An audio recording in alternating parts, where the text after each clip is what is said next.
I'm very happy to welcome Damon Leverett. I'm going to introduce you to yourself. Who's an MFA, is an architect, an artist, and educator working in the Southwest region of the United States. He is a senior lecturer at the College of Architecture and a lecturer in the School of Information at the University of Arizona.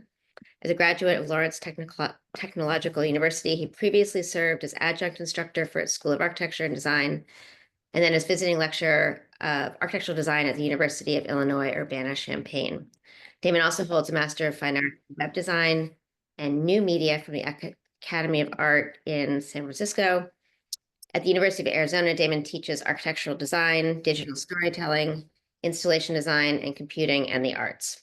He has exhibited at a variety of venues, including the Art League at the Torpedo Factory in Alexandria, Virginia, which is really cool if no one's seen that, the Detroit Artist Market, and Willis Gallery in Detroit. So I'm really thrilled that you were able to make it after having to cancel the first time. So welcome, Damon Leverett, to Morgan State. Oh, thank you very much, and thank you for inviting me. I have been doing this for quite a while, and I'm very pleased to present this to the Morgan State students. And again, I was actually a critic back in 16, so I have been to the school and enjoyed my stay there a few years ago. So today we're going to talk about artificial intelligence with an emphasis on students and university use. So she's already given you a little background on what I've been doing, but I've presented this now 30 times, and this will be 31. So I think it's been a really popular topic. So I'm going to talk about this from a perspective of a user. I don't think that anyone's an expert yet because it hasn't only been around for about 3 years. So there's a lot of intense people working on it, and I like to think I'm one of those. So we'll think of that. So before we talk about how to use AI, we need to talk about what AI is. And there basically breaks down into four categories. And by now, a lot of people have heard these things. There's been great programs on Nova and even 60 Minutes. I mean, there's so many people talking about it, and that's pretty much confirmed that we all talk about this in the same way. So the first one is called narrow artificial intelligence, and that's where we are today. It's a very rudimentary version of AI, and it's just beginning. So it has accelerated options, but is prone to errors and mistakes, and it has a very uncertain legal landscape. The next level is artificial general intelligence. So its capabilities are similar to humans. It doesn't require human training. It can teach itself and possesses some notions of the theory of the mind. In other words, it can begin to mimic what you're thinking, what it's thinking, and I can do the same. So it's kind of what the notion of having a conversation with a human. The next level is called the singularity, and that's in the book by Ray Kurzweil, who talked about the notion that it would equal humans, and that specifically means that once we get to this point in artificial intelligence, there will be no turning back. So just think of the invention of the wheel. Once the wheel was invented, it's been part of humanity for millennia ever since. There was no turning back to a society where there is no wheel. So how that's how this analogy works for that. The next one is called super artificial intelligence. And essentially what that is, it would surpass what humans can do. It can train and program itself, and it can have probes and robots and have a sense of emotions. It could theoretically be self-aware, but no one knows for sure. So we don't know if that is 100 years away, 5 years away. No one knows the actual time frame because AI has a time frame right now, and we're off. We're already at a certain point that no one thought we would be at. So it's something to keep an eye on. So AI is not old. It's been around, and it's all the way around us in so many ways, like ChatGPT, which most people are familiar with. But it's also Microsoft Cortana, Google Assistant, IBM Watson. All these things utilize AI in some way. The theory of AI was conceived in the 1950s, but the modern form of science has accelerated in the last 15 years. It was developed at a conference at Dartmouth on artificial intelligence in 1956. So it's been discussed for quite a while. So the focus again I'm doing is how to generate images. So when I talk to architects, designers, interior people, even specification folks, they all want to understand better how you create an image. So I'm going to talk about machine language, natural language processing, diffusion, and prompt crafting. So to understand how AI became very good at doing images, one thing I want to mention is that this whole science came as the result of developments in machine vision. So in machine vision, the computer tries to look at something and determine what it is. AI imagery is the reverse process of that. It comes up with a description and then creates an image, whereas machine vision comes up with a picture and tries to create a description. So so it's not new in that sense. But let's say we scour the internet and we find pictures of cats like this. And what happens is that there are humans and other computers that are verifying that this is a picture of a cat. And that's called human training. And we actually established this as the known set of cats. Then if you look on the right here, if I give it a picture of an unknown cat, it can look at the other cat pictures and determine that this one on the right is indeed a cat. So that's how you train the computer in order to learn what the images that it sees. So the way we work with, of course, a lot of you have done this. Well, the way we work with AI for imagery is that we just use this process called prompting. And so in this case, and I would encourage you all to try this. Even ChatGPT has an image creator now to just type in the word cat and see what picture it comes up with. It's just a one word prompt. I like working with this one word prompts because you get some unusual things, but I'll show you how to develop a prompt that's a lot more detailed than this, but you could try just a one word prompt too. So here's a much longer prompt on the right. It says create an image of a brown Labrador retriever on the porch of a house on the banks of a white river. The sky is without clouds. At sunset, there are trees and mountains in the background. So that's the description.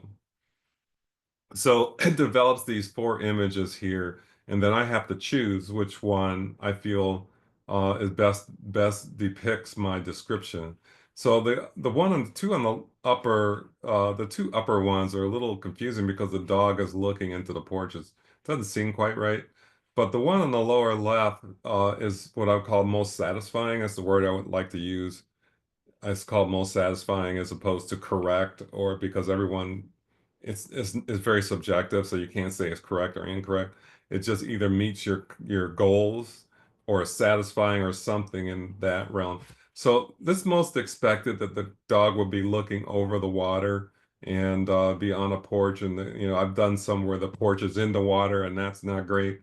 So that's how that works. Now keep in mind that the pink num pink letters are nouns, the yellows are scene descriptions, the black is preposition, and a gray adjective. So I'll show you a little later how that's important developing a prompt. So the way the process works for AI imagery specifically is called diffusion. And you can take this picture on the left, and what it does is it increases the noise. That's why it gets fuzzier for people who know what a black and white analog television, you could make this noisy image like that. So it actually looks like a bunch of random information, but in reality, the cat information is still in that picture on the right. Okay, what AI does is does the reverse of this diffusion process. So it takes all those noisy cat pictures on the right and moves backwards to the left and creates a picture of a brand new cat that doesn't exist in the universe. It's just a brand new image of a cat. But it could be sampling a million pictures. So I say one two, three, it could be a million, or it could be a billion pictures of cats, but it can use all that information to create a new picture of a cat. There are two ways to do prompt crafting or to create descriptions that I talk about, and depending on who's discussing or teaching this. There are many different ways. Everyone has a different way of doing it. I use these two methods because they're easy to teach. So I've taught AI imagery in my class, and I tell them to get started by using these two. Once you become good at this, you can develop your own process, or you can look at what other people have been doing. So one's called the conversation method, and the other one's called the ladder method. So in the conversation method, if you've never done this before, basically you would just write a description as if your best friend were sitting next to you and you were just telling them about something. So it's very narrative oriented and it's very friendly, and it will definitely get you somewhere. And you'll learn from it, and you'll see how it affects the image. The other one is the latter process, where you build upon the effectiveness of a word and how AI reacts to it. So you use these words, AI does this. You use more words, AI does this. Then you use these words, and AI does it. So that's a learning process, and you become more familiar about the reactions of AI, and you can begin to develop a much more detailed image. Now, one of the other way to think about how this works for creating a description is that to always think of moving from the highest priority to the lowest priority in terms of words. And also think of it as creating as few words as possible and then building upon it. So what I mean by that is you may only have, like, I use cat, but then you have to say brown cat. You may say brown cat in a tree, and then you might say brown cat in a tree on the plane. So as you see, that's called a ladder. You're actually adding more words and moving up to on the priority list until you get something that's much more specific. So here's my process of ladder. I would start with something really general, again, starting with the lowest priority, moving up. And I start with the view. View is the first thing because it's a kind of broad idea of where you're looking. So it's a satellite view, view from above, below, and AI reacts to this very strongly. It'll definitely try to do this. You could say behind view and some other ways of saying it. So back view, front view, 45-degree view. Some of these we're in mid-journey version 7 right now, so some of these are constantly changing.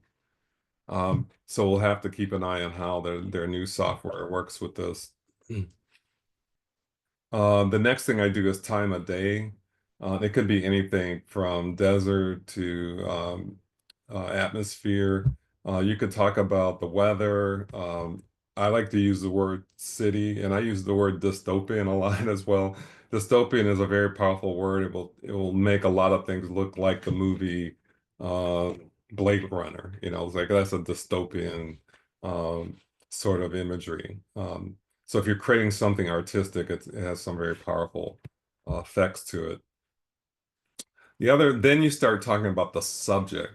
So the subject, and in the terms of landscape architecture, the subject might be something like a garden in a public garden for fruits and vegetables, So that's kind of the subject, and that's what you would put in here after you've talked about these more general items. So it could be, in my case, I said laboratory or office building uh, in terms of what my subject was uh, trying to express.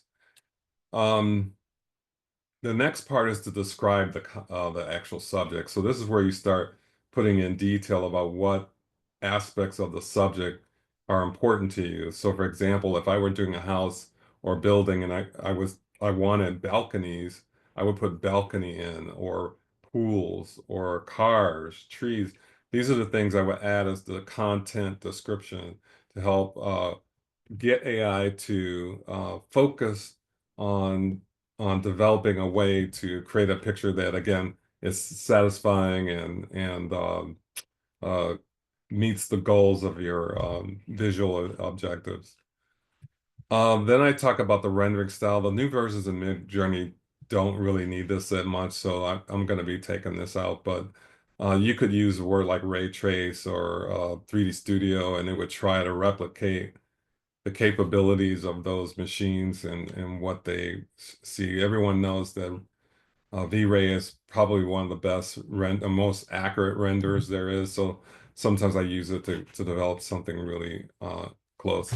So I want to share with you all that working with AI, especially imagery, requires a lot of patience, as many of you already know.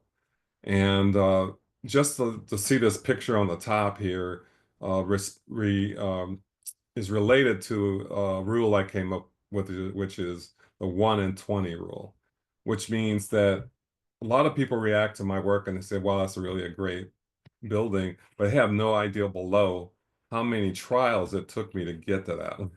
So I had to do this 20 times and I rejected 19 of them because they didn't meet my goals. But then almost the last one, so this is 17. Yes, number 17 was the one that I felt best met the goals that I was looking for. So take your time. It takes practice, and it's going to require a lot of patience. So let's look at some examples. As you can see, my area is mostly architecture, but uh, as you can see, landscape architecture becomes a part of these images. And I usually don't have to say anything except in this case, I said desert landscape. So that notion of using those words had a big influence on the capability of the image. So in this other case, I use these important words I call magic words. These are the things that can change. The definition of magic words are words that can dramatically change the content of the image, as opposed to other words that are more benign, like house is a very benign word, but core 10 is an actual material, so it's a magic word because it can dramatically change the content of the image. In this one, I use the magic word of molten glass, and then, I mean, this is an impossible architecture project, but I don't know, maybe somebody here could do this. Um, this one I use things like reflective, light, refraction, uh, fountains, lasers. Sometimes you use these words and nothing happens, but that's part of the process because AI can't actually do everything at once. And so it randomly creates emphasis in different areas.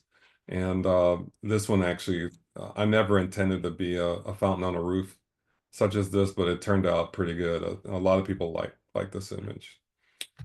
So this one, this is a classroom, but I use the word amorphous and amorphous forms. So just using classroom amorphous forms created this image of a very fluid and dynamic classroom space. There's some elements in here that need to be in a classroom, like the screen and the speakers and all those kind of things, but it took it a lot further.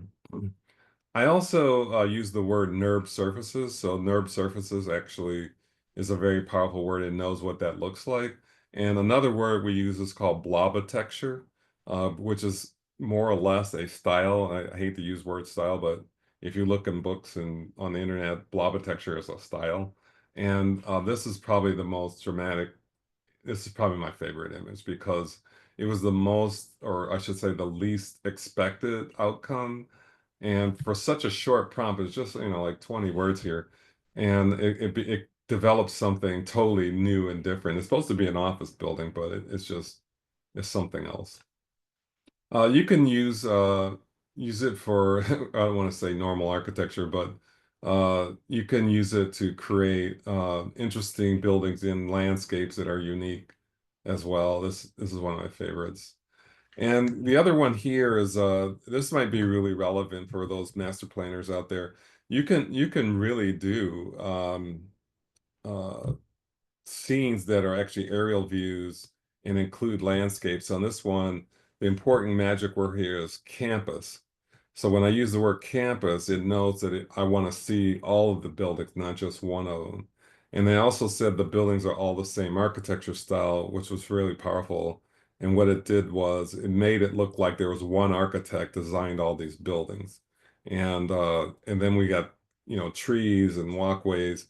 And keep in mind that AI isn't perfect. I'm sure if there's landscape architects in here, they recognize that some of this landscape doesn't make any sense at all. But it's just something that's going to improve with time. And it just gives a sense of feeling of what the space could be. And you could use it. I'll talk a little bit about how to use AI to really design something. And this is kind of an ideal related to that. Here's another amorphous form, blobber texture style NURB surfaces.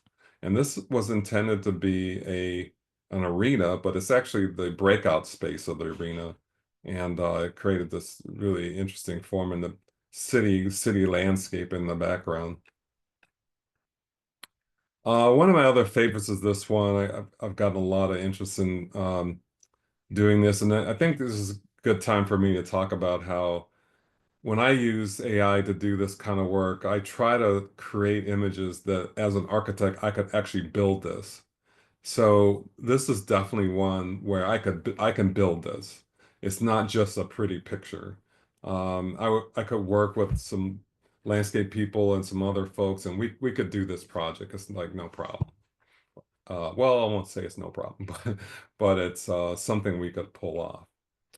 But it's also used it for interiors, and I've talked about the teal glass and the orange neon and the water fountain. So all these things end up in this picture. And this one is probably one of the better of, I remember I told you 1 in 20 rule. If you looked at the other 18, 19, they're horrible because all the things are in the wrong place. Like the bathtub is in the sink and the mirror is in the shower. I mean, it's just all kinds of crazy things. It just doesn't understand all this, but you have to do multiple iterations to find the one that best works. And this one is a modern office building, but it turned out to look like a lobby in a really nice hotel. It could be a lobby in an office building too, but um, it really turned out to be a very interesting image. And this Damon, one, can I interrupt you 1 second? When you say that sure. you did like 20 options or 20, then do you switch around the this is an Indian question, but do you switch around the order of the words to make it understand what you want, or you just keep using the same words over and over again and give it another option? Or another, Yeah, I was going to show that slide about it's like a design process, and everybody's process is different. So I was trained to think about multiple options in different dimensions. So you would have scheme A, scheme B, and scheme C, and then you would have scheme B1 and then scheme C3. You would break it into different areas. But in this case, it's just the same prompt over and over again. And we could call this scheme A. And then if I want to do something that's a little more divergent, then I would go ahead and use a different word and then look at those 20. okay. So the first 20 are all from the same prompt. Okay. That makes sense? Yep. Thanks. All right, so another thing, I talk to CSI folks a lot at Construction and Specification Institute, wanted to talk about materials, and these materials don't exist. And if you want it, one of the big questions they ask me is how do they put this in a specification if it's open to anyone. And what I told them is you might try to put this image in the specification and then see what manufacturer could make it, and that would be the most qualified manufacturer that says, well, we can make that, So that's the power of that. But also you can make things like book match marble or granite, which is this one. And again, you could show this to someone or put it and then see who could come the closest, and then you could choose the materials you want to use. This one is rusted pale blue steel. And then I can map, for those of you who use 3D Studio, or in my case, I use Twin Motion a lot. That's my go-to render. You can map these materials onto other things. So if you were doing a planter or a wall or anything, you can map a material that you created and map it to a 3D object. Very powerful. And I understand someone who's into gaming, but they also know about UV and how to make it so that it looks like it's bumpy. So you can really take this to a very extreme level and create some very unique forms. All right, so I want to mention a couple other special ones. I think since I started talking about this in the beginning of 23, there were only like 4 or 5 AI image systems. Now there's about 30. And I only talk about Midjourney, but there's some others like Look AI is amazing, and ChatGPT has their own now. But one of the things they can do is take two pictures and combine them. So if you look at the two images below, you actually can make them talk to each other, and then it creates a brand new image from that. So this is a very powerful tool in order to, as I mentioned, be able to go off onto a different scheme by using the combination of two schemes. This one is to take your own photo. This is probably my favorite hotel in Cabo, and it has all this amazing color. So you could take this actual photo and then use the content from my prompt and then create a new image which looked like this. So this, I actually used, if you notice, I used the word research lab campus. So that was the magic word here. And then when I did that, I created this image of a research lab from the hotel, and it's on a campus. So this is a fairly dramatic new piece of work from that picture. So I want to talk a little bit about how you would use it in a design process. And there's the tools that are coming out right now are really good about this because many of them you could just draw a sketch by hand, and it will take that sketch and turn it into like a model that I just showed you. Many of them are baked into other softwares like Revit has a baked in one, or they're third-party plugins to all our favorite major programs like SketchUp or Lumion. A lot of them have SketchUp. They have excuse me, plugins that can work with these programs, and we need to keep an eye. Like I said, there's about 30 of these now, and we have to kind of keep track on that. So on the right is actually a photograph of this is a project I've been working on in Winnipeg, and the right is this existing school. And then I asked AI to tell me a description of this photograph. So it came up with this picture, and then I combined it with this block plan that we were working on of this is a gymnasium, this is a high school gymnasium with classrooms on top. And asked to add these two. So that's why you see the plus sign. So you add on the left to the picture on the right in the description. And we ended up getting these images. So they may or may not meet your exact needs. So again, you'd have to do 20 of these to find something that you can use. But this is the one we ended up with, and we're pretty pleased that we learned something about from these two, and we developed a real building from that. And this is kind of the final version of it. Okay, so this is a case study on the Technology Museum for those who want to say, well, how do I take an image and turn it into something? It's one of the biggest criticisms of AI imagery. And you hear this all the time. People say, well, it's not real. You can't make it real. Well, the talented students at Morgan State and other university people I've talked to, you, I mean, they come up with all kinds of things and all kinds of methodologies that I had no clue could actually happen. So it's a creative exercise. It really depends on where you are, how inventive and creative you are in terms of developing new ideas. But the way I did it was I took the image and I started mapping in SketchUp the different planes that were engaging there. And then I took those planes and extruded them in 3 dimensions. And you got to realize that the back of the building is unknown, so you have to design the back of the building or any view you can't see. And so you can see how this is developing more and more like that building. So that's how you begin to use a process. I have a name for this process called brute force. So this is the brute force method of taking an image and then creating a model from the image. It's very subjective, but it makes it so that the image of AI can actually be something real. All right, so I'm going to talk about ethics a bit here, and um, this is part of the discussion on what students do, and there's been a lot of developments in the last couple of years on this topic. But for the most part, I would recommend that you do not use the name of a living architect or landscape architect or designer in your prompt. And so, for example, if you use the word Prada, it would look something like that. But Prada is a registered trademark, and in theory, they wouldn't be kind to do something like that. So in this case, I didn't say what the living architect was, but it's actually Richard Meyer.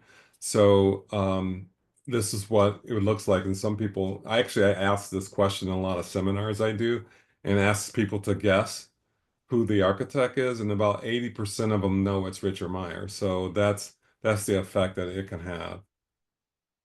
But you can use something generic like a style. So Spanish Mediterranean Revival is a style, it's not attributed to a specific person. And then you can use that to generate a series of schemes that are part of the project you're working on. And here, this is on the internet. Anybody can find this. Um, it talks about all these kind of recognized styles, everything from prairie to constructivism to Palladian to Gothic to neo-futurism. And you can use any of these words to help drive the content of what you're doing. In fact, you can use two of these words or three of these words to try to see an experiment with what kind of outcome you can generate. Now, one of the things about AI is that everyone's complaining about is that it's ripping off the internet and it's just copying things. But in reality, if you look at this drawing on the left, which I created in AI, and then you put it into Google Lens, I think that's what they call that, and you put the image in, and then it tries to find other images that are similar to that, and usually it has about 60 responses. And you could see the buildings on the right all have something in common with the one AI image on the left. So as I remember, if I talked about how diffusion worked, which it takes millions of images and tries to crush them into something that's a final drawing. So I always like to think this is an egg crate design. And look at all the egg crate designs on the right. They're not only related to my design, but they're also related to each other. So anything anyone would say about, well, your building looks like these buildings, well, these other buildings look like each other. So architects are influenced by everything they see. It's not actually clear exactly how the human mind works with this. I'm going to tell you a little bit about where you can learn more on how this works. But essentially, it's a very common practice to be influenced by all kinds of things. So to make my point here, this building on the left is actually one of my projects. It's a courthouse in northern Arizona. And I use the real building to do the same thing to see if there's another building like that mine. Now, what happened was none of these buildings on the right, I've never seen them in person. So essentially, there's many features on these buildings right that are similar to mine. The one on the lowest left corner here has columns like mine, but I don't know anything about these buildings, and so it's inevitable that any image, whether it's an AI image or your own design from your own mind, there's always this possibility that it might be related to something that exists. All right, so when we talk about the ethics, again, we're talking about assessing risk. So this is another way of saying keeping out of trouble. Keep in mind for the students here that you need to go by whatever the rules of university. So that should actually be number one here is that each university has different rules. I've actually Googled this online and went to different universities and copy what they say about it so I can learn. Like I teach at University of Arizona and we have our own rules. I have to tell you, there are a lot of, excuse me, there are a lot of students in trouble.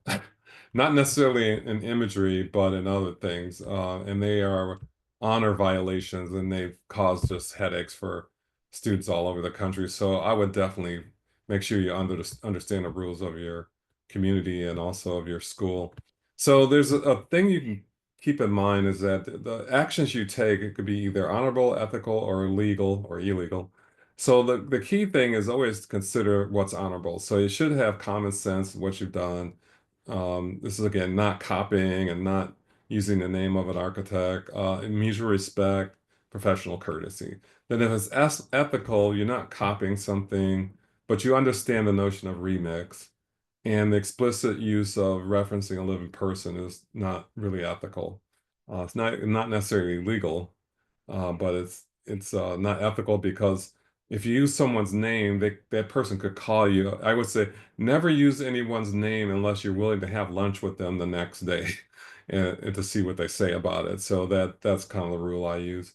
And also legal, there's a lot of copyright law that I won't get into. There's fair use, there's state law, there's uh, local laws, there's all kinds of things you have to be careful about.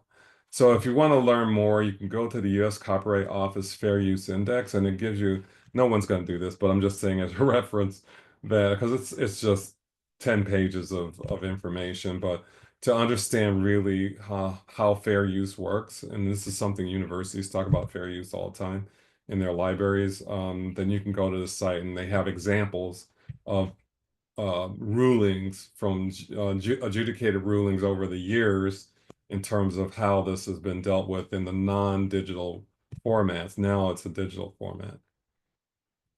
This I would highly recommend either students and other attendees here to go to YouTube and check this out, or you can go to YouTube and just search everything as a remix. So it's a really great video. We use it, we teach it and use it in our school to the architecture students to help them understand what remix culture is. And essentially, it means that we're always influenced by everything, and it's not just architecture and design, it's music, it's um, science, medicine. It's just like five people write a paper about sickle cell. I was reading this the other day, and then someone looked at those five papers and came up with a new way to tackle sickle cell with CRISPR, which is a different kind of way of dealing with DNA. So that's what they mean by remix, is that you can use the available information and maybe either solve something that's incomplete or come up with a new idea that's based on someone else's idea. And so it's important to know, as some people have a more dramatic way of saying this, which is to say that there's no such thing as an original idea. And I'll leave it up to you to whether that's true after you've gotten into this. But its remix is actually a really powerful thing to deal with. All right, so I have a series of do's and don'ts for students. So first of all, use AI to inspire your work. This is the best use. We've done this a lot at University of Arizona, where we tell students to use it to inspire what they do, and then they can show the AI work. They have to say it's AI work. They can't turn in a project using AI images, but they can talk about how this image influenced what they're doing. So use AI to explore possibilities you have not considered. And this is really the most powerful thing about AI is that there's some things you may see that you just never would have thought of, but are part of your who you are, and you could actually start to use those ideas to improve your design. Critically examine AI and critiques its usefulness in architecture and in school. So what that means is I have an assignment in my class where I I have them create images, but then they have to do a narrative to talk about its effectiveness, its adherence to elements of design, for example, like rules of third or, the golden section, like all kinds of things. They have to write like a description of how, and be very critical of what that image is doing. And that way people learn more about what the value of AI imagery is and how to, as I say, 1 out of 20, you can discard the ones that don't meet that criteria. Discuss among faculty and peers about AI. So it really just means just talk about it. So it's just something that we just can't get away from it because it's never going away. So we might as well just have open conversation and discuss, where we're going. Know the university school policy, I said that, and follow the rules is best. Uh, this is don't. So don't use AI to represent your own work, be honest. So this is where a lot of students are getting in trouble is You wouldn't think this wouldn't happen, but it does happen from time to time, and it's the consequences are not very good. So use AI content without citing it. You see the University of Maryland, for example. The University of Maryland has a very specific and well-written citing formula, and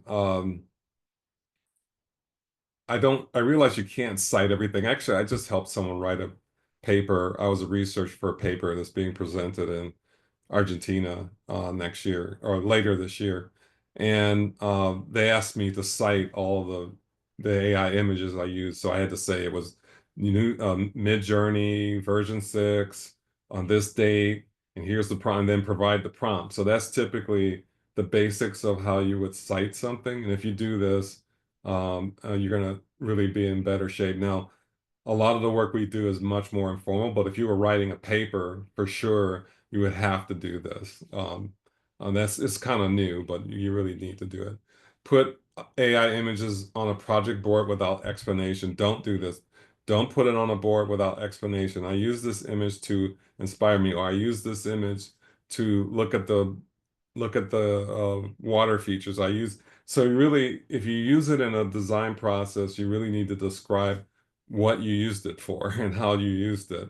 And this will help the instructor or the client to understand what it means. This is why so many questions are abound on this kind of topic. Although I have heard of architects showing the clients AI imagery of buildings and not disclosing it.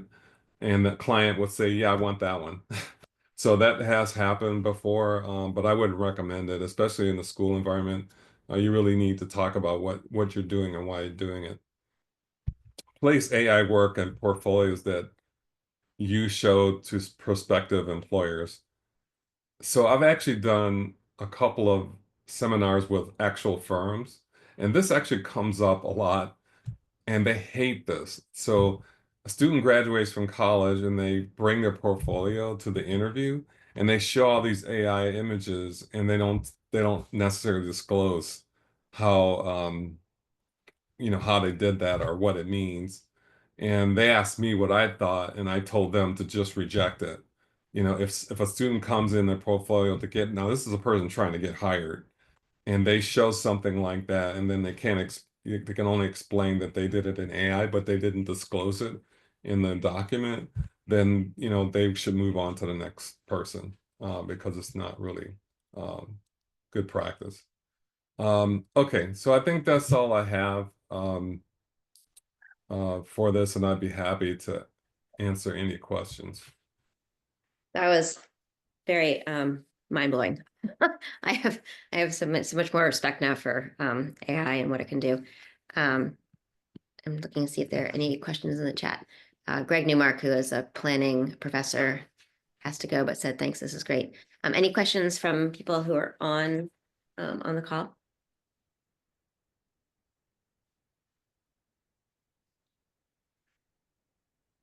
Well, I wanted to go while you guys are thinking about that, go ahead and put your questions in the chat. But I have a list here, like here's some of the people I talked earlier about, just about 10 architects are fooling around with this. And Neil Leach is one of the leaders. He's probably the leader right now. Phil Bernstein works with AI a lot. Stanislav Shaloy does a lot in Germany. And Mark Kelly and Frank Jacobus just wrote this brand new book. It was a beautiful book on AI and architecture. Artificial Intelligent Architecture is the title of the book. And Matthias Del Campo is in New York University. He was at, I think, University of Michigan before that. Yeah, he was at the University of Michigan. And he just had a baby, by the way. I saw it on Facebook today. Um, or his family had a baby, I should say. Then you have Matt Miller, and then there's probably very few more than this list. But I would recommend any of these books if you want to dive in deeper. After you read two of them, you'll start to see that they're saying the same thing. So you'd have to stop at some point because it's repeating itself.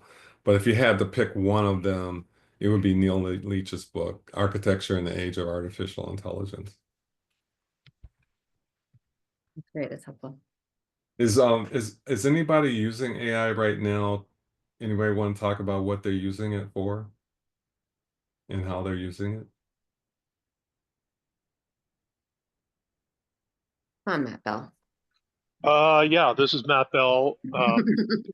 Mm, I have come over from the gaming industry and as an artist and have some friends that are concept artists who've been using AI in that industry for a long time now. And I found that the ones that have really worked for me are ones that don't rely strictly on prompts. Like you said, you can start adding photographs to kind of corral the end result. There's a there's an AI tool that I like called Vizcom, Vizcom, that mhm, lets you do a lot of drawing to direct it. And I found that with ChatGPT, if I upload photography that I've taken and maybe even edited some in Photoshop with spline work or something, I can tell it that I've added some lines or given it some sorts of cues to use to add in specific details. And that seems to kind of hone it a little bit better. But it's still like you said, sort of a hit or miss sort of a thing. And mhm. I would say um, the upcoming frontier, which I think is going to be pretty astonishing, will be when they can actually export out a 3D model. Like Right. when the AI understands the back wall, like you said, you have to design that. You have to design whatever you can't see in the image. Um, I think when you can start to get accurate 3D models from the AI, that's going to be pretty crazy. Um,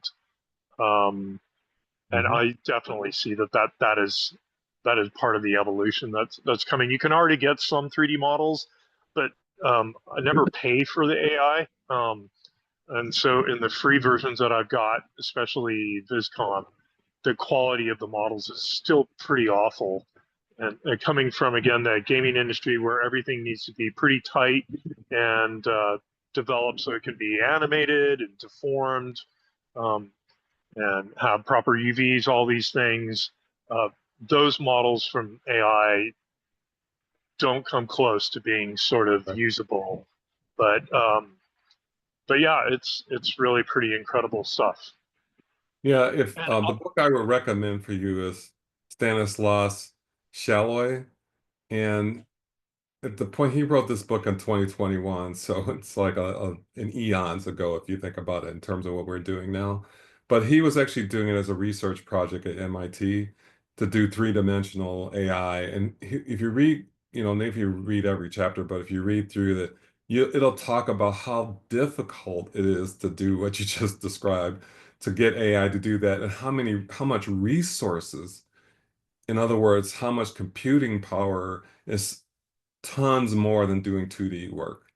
And so the one of the biggest obstacles is just having a decent computer that can calculate all this in a decent amount of time to do it. So I'm sure this is actually, I would agree with you. This is the thing I'm hoping for too. A lot of architects and folks that are in the design industry are all hoping that this will happen. It hasn't really happened yet. In a way that we would be completely satisfied with. But it's just like doing a film in AI. About 2 years ago, no one thought that would ever happen. But now, when you look at LinkedIn or Facebook, people are posting all kinds of movies or partial movies of uh, subject matter that was created in AI, like Sora is one of those programs, and as I said, I mean, some folks thought that it would take 10 years to do that, and it took like one to do that. So I would keep an eye out. And I've done a little work and I've studied Maya, for example, so I totally understand what you're saying about how complicated you got to build a frame, then you got to build the skin, you got to have joints, and it's a lot of data involved in something like that, but it's not impossible. I did want to share with you that I've used ChatGPT to create programs. I use processing J5S, so processing for JavaScript, and I've talked about the description, I call it scheme one, and then I keep building on it. So I can take an idea and create, and I've actually created a 3D environment from doing this. So maybe the answer is not so much creating a model, but you can do it by using a piece of software like a Blender or something like that, and try to get ChatGPT to write the script for that sort of thing, and then you can go from there. So to give you folks an example, you can actually ask ChatGPT to write the script for PowerPoint. So a lot of people don't know PowerPoint has this capability, but it actually is just a data set. So you could actually ask ChatGPT to write out the data set, and then you upload it into PowerPoint, and it actually creates the PowerPoint from that. So that's where I think a lot of this lies is finding the connecting tissue between AI information and software that can generate the things we're looking for. So that's the next step. And I would encourage you to be an amazing user and all that, but you can also be one of the developers, because I always tell people that are architects, I said CAD didn't become CAD until architects started working for CAD companies. Not I'm saying work for a company, I'm just saying they need our input. They don't really know what we want. And the only way to know what we want is we have to talk to them and say, wow, it'd be great if we could, this thing could do all the split faces and all that. They'll say, oh, no problem. We just do these scripts. So, yeah, those are all good things. And I wish you the best of luck on that. Okay, got Oh, thanks another. a lot. It was a There's great a talk. question in the chat from the dean, saying, thank you for a great presentation. Do you have a suggestion or suggestions for our school on guidelines we can put in place regarding AI use? Because we don't have any policies. Yeah, so even at our university, it happens so fast. I was teaching a class in beginning of 23, and I got out of a class that already started, and we got a memo from the president saying you have a week to come up with a policy. But basically, one of the things that are important in this is to be transparent. So that means that, and this is kind of at the teacher level, because I don't think, in my opinion, I agree with this part of it, is that there shouldn't be a policy from the very highest level that governs everyone's use. So that'd be journalists and chemists and aerospace people, because it just wouldn't work that way. So it's up in our school, it's up to the instructor to disclose and be transparent about what the instructor expects in their class. So in my class, we actually have an AI assignment, and I say in the assignment that you can use AI to do this. And then in the assignments, other assignments, I will say you cannot use AI in this assignment.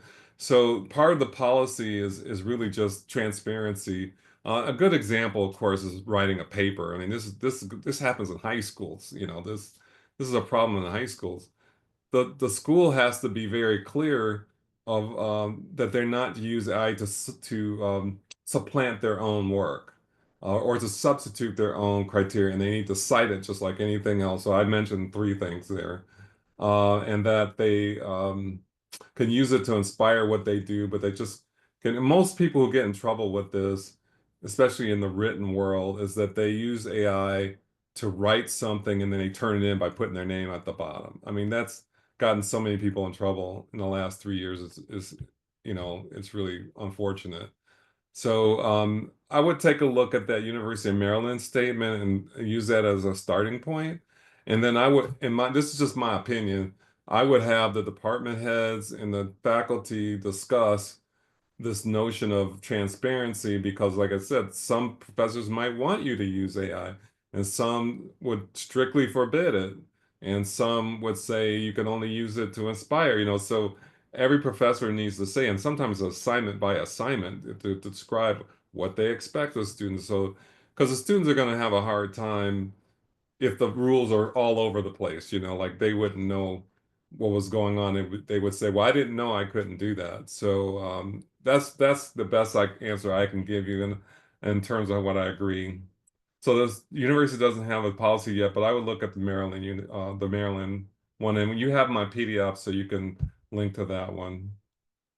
Okay, that's great. And kind of on that same track, Solomon Little has asked a lot of instructors at Morgan State say not to use, oops, just lost that, say not to use or show existing designs or architecture as inspiration imagery in portfolios or presentations because it invites people to ask questions such as, why don't I contact the original designer or architect? What do you think about this regarding AI imagery instead of existing designs or architecture?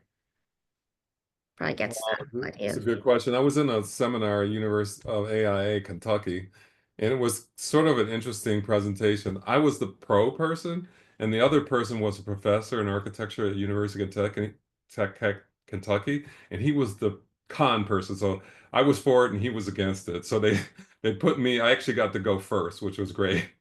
But no, I got to go second, actually. So he actually said he does not allow his students in architecture class to use AI whatsoever.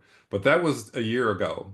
So I would guess that he's probably changed his mind, because it's like I said, it's like inventing the wheel or a steam engine, or the car. It's, you can say, I think we got to have a horse and buggy, but you can't. We don't want to be on the side of this, because the future is going to move on without us if we try to do it. So we might as well embrace it. Be critical of its use. Ask your students to comment on it in a critical way, to discuss how it's used. But let's see what else.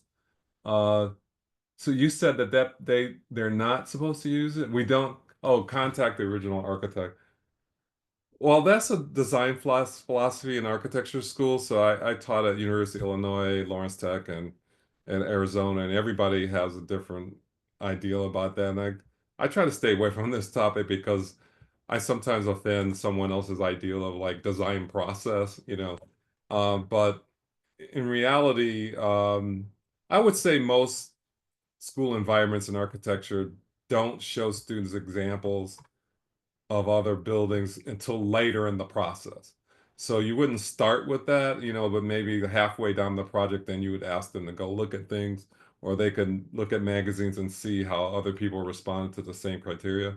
I mean, I think it's important to say respond to the same criteria as opposed to respond to the way it looks, because that's a very shallow way of trying to study architecture. It's like, it looks like this. I always think about Biggs architecture, BIG, and if you just look at what it looks like, you're just missing so much, because their planning is incredible. Their site planning, their landscape architecture, all of that is just so well thought out. And if you just look at the shapes, you're not really learning anything. So that would be one of the pitfalls of um, doing that. So again, what I said about AI is that um, it should be used to inspire yourself a little bit, a lot actually. And but I also want to say, we talked about this in Kentucky, is that this is the analogy I use sometimes, which is cloning of human beings is illegal in the whole world. So nobody is ever supposed to do that. They now clone sheeps, and they actually just reclone these new wolves that were extinct, for example. But human cloning is banned. However, someone could be walking right by you, and they could have been cloned, a human being, and you would never know it, because you wouldn't know. So the same thing is kind of true about AI, is that even though in the classroom you could discourage its use in that way, you can't control whether they go home and look at it on their own. So it's a tool they have available to them, and somewhere they're going to be exposed one way or another. Whether it could be on TikTok, it could be on Facebook, it's going to be out there in some way, and they're going to see it. People are going to see it one way or another. And so you could say, well, don't use it, but then they go, okay, no, I won't. And then they go home and they start using it or start looking at it. So I think the answer to the question is, we need dialogue. You need to, it's more than just the teacher telling them how to do this. It's more like sit down with the students, or maybe have some kind of forum, and then have them discuss why they would do it or why they wouldn't do it, or how to work together in a way that they can all do it. Because you can't we can't put it back in the box. It's just not really possible. Did I answer your question? Yes, thank you. Okay. All right, it is now past 6:30, so I don't want to take a lot more time. Is there one more question in the group?